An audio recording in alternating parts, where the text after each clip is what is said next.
It's so stinking cute. Hey guys, my name is Clifton, and today I am reviewing Maker's Mark Cask Strength in this cute little 375 milliliter bottle.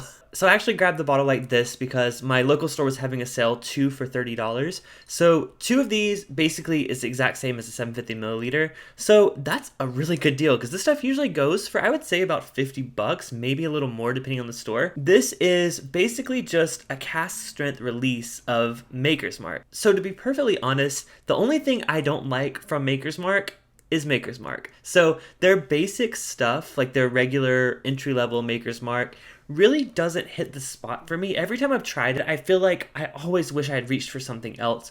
It's not that it's bad, it's just it lacks a lot of really interesting character that I get from most other bourbons that I buy. But that being said, every other release from Maker's Mark that I've had has been fantastic. So it may just be a personal palate thing. I think they really do shine when they do a higher proof, first of all, and second of all, they like to do a lot of experimenting with their types of wood. So one of my favorite go-tos is Maker's 46, which they finished with a specific additional oak stave. It definitely develops the flavor a lot, and they also do private select. So they have like, I think it's 6 different recipes of wood that they add to the barrel after they've aged it. And it completely changes the flavor profile. This doesn't have any of that going on. This is basically their regular stuff, but it's just bottled at cask strength. And this is 55.65% alcohol, so 111.3 proof. I'm not sure how much that varies on their release by release.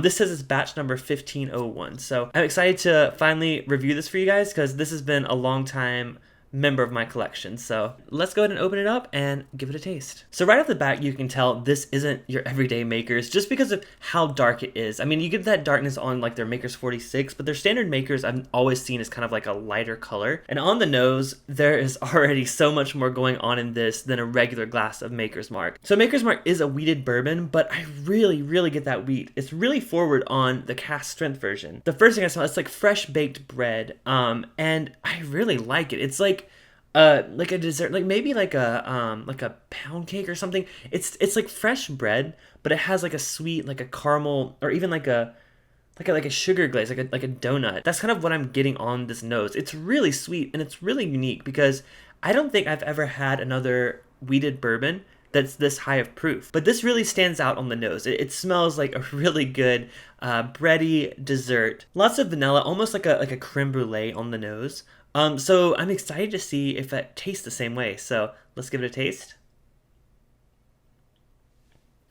So if you like Maker's Mark, this is undoubtedly Maker's Mark. I mean, it tastes like, in my opinion, a better version of Maker's Mark. So you get the standard flavor you get on Maker's Mark, which isn't my favorite, but it really evolves on the palate. Like I get lots of different layers of the oak that stand out on this, and I don't ever really get oakiness on Maker's Mark. I still get that dessert quality, almost like a cakey dessert, but it really does stand out with this proof. You get a lot more going on, and for being cask strength, this is one of the most drinkable cask strength releases I've ever had. It's really rich and flavorful, and that's something that, like I said, I don't really get on standard Makers.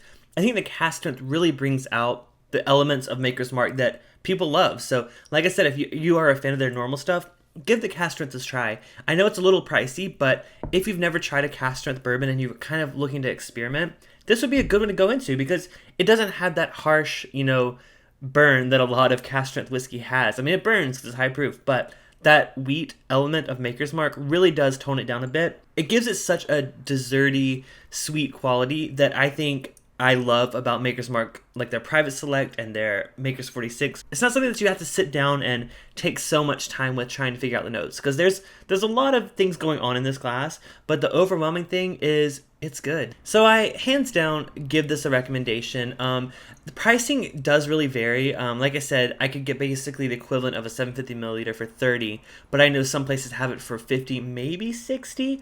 But then again, most cask strength whiskeys are in that same price range, so it's not really that off. So if you can get it cheaper, I definitely recommend that. But I don't say that it's not worth the higher price. Now, I say that because Maker's Private Select, which is their one where people pick the different staves to go into it, and like they do like store releases or bars or things like that, That's usually around 60 bucks near me, and personally I would definitely take that over this one.